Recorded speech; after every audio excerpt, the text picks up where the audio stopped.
Hoy nos metemos de lleno en un momento de bastante tensión para el Dow Jones 30.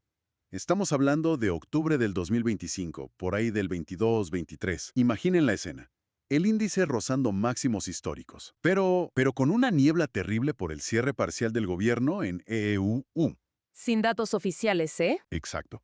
Un escenario súper complejo. Y para entender cómo se leyó todo esto, nos basamos en un análisis muy particular, el de Jesús Navarrete en su canal de YouTube. Justo. Queremos ver cómo construyó él su narrativa financiera en medio de todo ese caos informativo, digamos, con su análisis técnico y sus predicciones algorítmicas. Esa es la idea, ver qué herramientas usó, qué enfoque, porque había señales técnicas que se contradecían, ¿sabes? Y encima, un algoritmo predictivo, el calculador de Milton, que cambiaba de parecer de forma muy drástica. Y todo esto con el telón de fondo socioeconómico que la fuente describe como bastante cargado.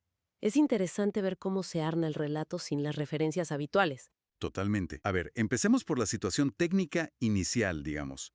El 20 de octubre. Había cosas que parecían buenas, ¿no?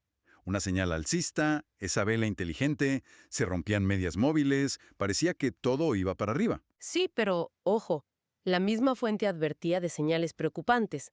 Mencionaba ventas institucionales fuertes antes de eso y también divergencias negativas, ¿recuerdas? O sea, el precio subía, pero el momentum se debilitaba, una señal clásica de agotamiento. Claro. Y el Parabolic SAR que ya daba señal de venta. O sea, tenías argumentos para los dos lados. Un lío. Un verdadero tira y afloja técnico. Y ahí entra el famoso calculador de Milton. El algoritmo. Que el 20 de octubre, según la fuente, estaba eufórico, ¿no? Un 86 hasta 89% de probabilidad alcista. Exacto. Pero apenas 2 días después, el 22, ¡pum!, te da la vuelta. Cae a un 43% alcista. Un giro de 180 grados. Increíble.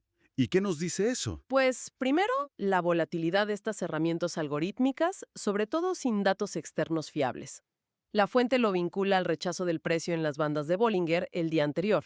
Y muestra esa tensión, ¿no?, entre la máquina predictiva y el análisis humano en momentos, pues, de incertidumbre. Y todo esto, no olvidemos, con el gobierno parcialmente cerrado. La fuente que revisamos conecta ese cierre con líos por la ley de salud, la ACA, y recalca cómo los operadores, sin datos, tenían que fiarse casi ciegamente del gráfico, del análisis técnico puro y duro. Y bueno, la fuente también habla de la tensión general, la deuda, China, el sector automotor. Lo contamos tal cual lo presenta el análisis, claro, sin tomar partido nosotros. Importante aclararlo. Sí, y esa fuente le dedica un buen espacio al impacto social y económico que se temía. Habla de recortes a ayudas, cupones de comida, subsidios de salud. Menciona cifras enormes, ¿eh? Hasta 42 millones de personas sin cupones. Y miedos de, bueno, aumento de criminalidad.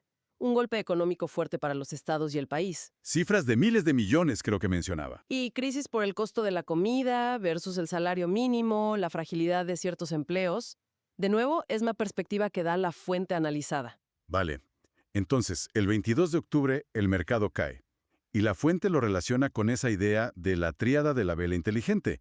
O sea que, después de un impulso fuerte, al tercer día se agota o corrige. Y parecía cumplirse. Exacto, encajaba con esa teoría. Pero, siempre hay un pero, el Parabolic SAR seguía positivo.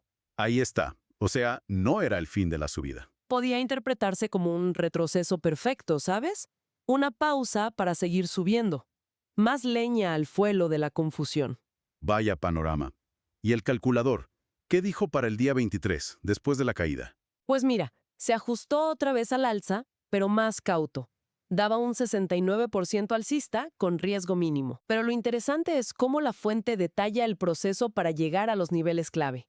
Cómo refinan, digamos. ¿Cómo? Eliminan los extremos, niveles muy altos o muy bajos, que estadísticamente veían poco probables para la volatilidad de ese momento. Usaban Bollinger, miraban gráficos de corto plazo. La fuente usa hasta una analogía curiosa, algo de Betty la Fea, para descartar niveles que se salían mucho, basados en análisis de 30 a 15 minutos. Entiendo. Como quitar el ruido, lo menos probable, para centrarse en lo factible. Justo eso. Al final, se quedaron con un nivel de ruptura clave por los 46.737 y un soporte, un mínimo suave sobre 46.659. Descartaron otros más ambiciosos. O sé que, resumiendo, máximos históricos ahí nomás, pero visibilidad cero por falta de datos, señales técnicas para todos los gustos, un algoritmo que iba y venía. Y un contexto socioeconómico tenso según la fuente. Navegar eso requería, un enfoque muy específico. Y creo que ahí está la clave del análisis que vimos, ¿no? Yo creo que sí.